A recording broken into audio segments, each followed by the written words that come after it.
Hi అండి, అందరికీ నమస్కారం. ప్రజల ఆకలి తీర్చేవారిలో మనకు ముందుగా గుర్తుకు వచ్చేవారు ఆంధ్రుల అన్నపూర్ణ, కీర్తిశేషులు శ్రీమతి డొక్కా సీతమ్మ గారు. ఆ రోజుల్లో సీతమ్మ గారు చేసిన సేవలు ఇప్పటికీ మనం గుర్తు చేసుకుంటూనే ఉంటాం. సీతమ్మ గారు మన కోనసీమ వాసి అవ్వడం మనం చేసుకున్న అదృష్టం. అదేవిధంగా కోనసీమ జిల్లాలో ఇటువంటి సత్రాలు కొన్ని ఉన్నాయి. అందులో ఒకటి మామిడికుదురు మండలం పాసలపూడిలో కూడా ఒక సత్రం ఉంది.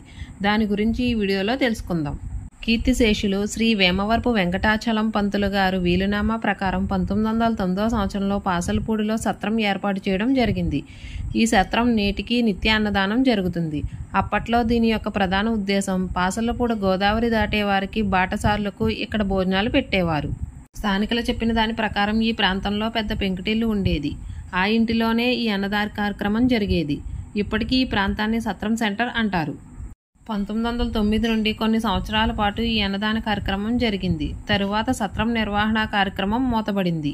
ప్రస్తుతం 1 కిలోమీటర్ల దూరంలో దేవాదాయ శాఖ వారు ఈ సత్రం నిర్వహణ కార్యక్రమాన్ని నిర్వహిస్తున్నారు. నా పేరు ఎస్ సత్యమహేంద్ర. పాసలపూడి సత్రం కార్యనిర్వహణాధికారిగా పనిచేస్తున్నాను. ఈ సత్రం 1909లో వేమవరపు వెంకటాచలం గారు పంతులు గారు స్థాపించారు. ఈ సత్రం ముఖ్య ఉద్దేశం బాటసారులకు అన్నదానం చేయ నిమిత్తం. తర్వాత ఈ సత్రం కొన్నాళ్ళు కొనసాగిన తర్వాత శిథిలావస్థకి చేరింది. దాని తర్వాత కొన్నాళ్ళ పాటు శిథిలావస్థలో ఉండగా గవర్నమెంట్ దీన్ని హ్యాండ్ ఓవర్ చేసుకుని ఎండోమెంట్స్ కప్ చెప్పిన తర్వాత మళ్ళీ అదేవిధంగా అన్నదానం చేయడం ఎండోమెంట్స్ తరఫు నుంచి మొదలుపెట్టారు.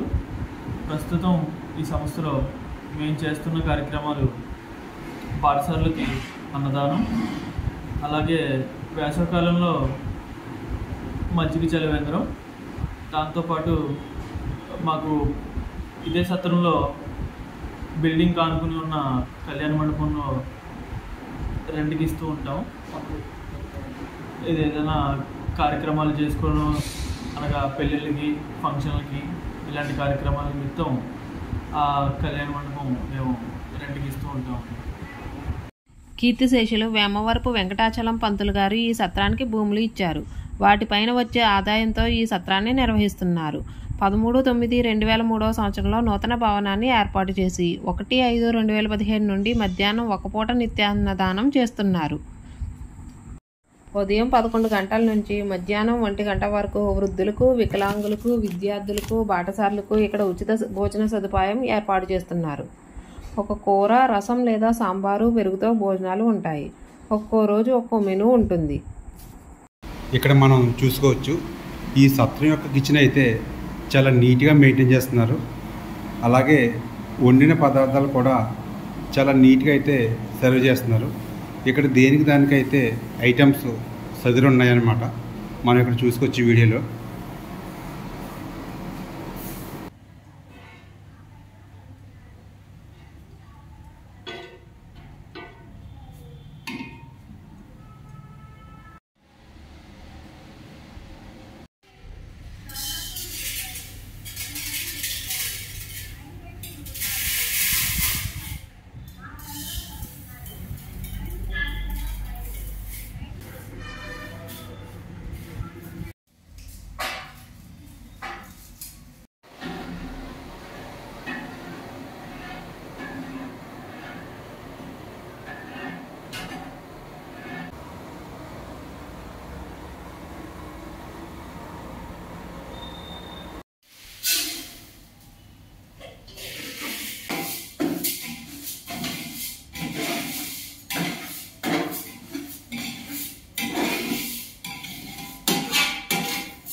అంతేకాకుండా వేసవికాలంలో చలివేంద్రం నిర్వహిస్తున్నారు. సత్రం బిల్డింగ్ను ఆనుకుని ఉన్న కళ్యాణ మండపంలో నామమాత్రపు రుసుముతో హిందూ వివాహాలు జరిపించేందుకు అద్దెకు ఇస్తున్నారు. అప్పనపల్లి, దొడ్డవారం, పెదపట్లంక గ్రామాలకు వరద వచ్చినప్పుడు అప్పనపల్లి దేవస్థానం వారు ఈ సత్రానికి వచ్చి వారికి ఆహారాలు తయారు చేసి వరద ప్రభావిత ప్రాంతాల్లో అందజేస్తారు. ఇక్కడి సిబ్బంది వారికి తగిన సహకారాలు అందిస్తారు.